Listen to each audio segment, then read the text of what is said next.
Насилен екстремизам во Сирија и Ирак, борби во Источна Украина и скорешно истекување на рокот за нуклеарни преговори со Иран.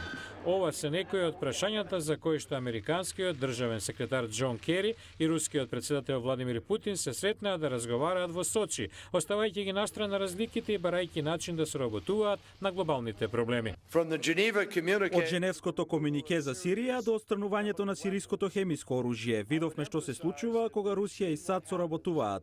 Јасно е дека е можно да се постигне вистински напредок и важни нешта. Мы не во всем сошлись. Решенијата на многу горливи прашања во светот денес зависат од нашите добро координирани заеднички напори на меѓународната сцена.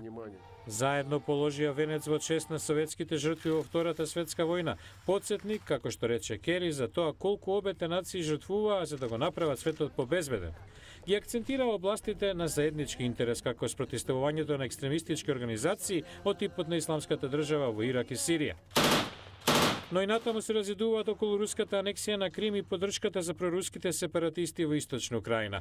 Вашингтон ја обвинува Москва дека го крши договорот од Минск за преки ногнати и повлекување на тешкото оружје од Источна Украина.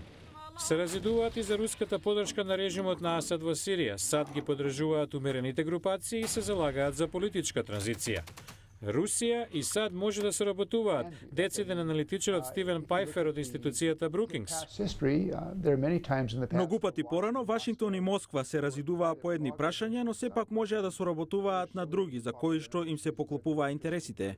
Но Алина Полјакова од Атлантскиот совет наведува, недовербата е преголема. Не можеме да му веруваме на Путин како посредник на преговарачката маса. Може да каже многу нешта зад затворени врати, но не можеме да сметаме дека тоа и ќе го исполни.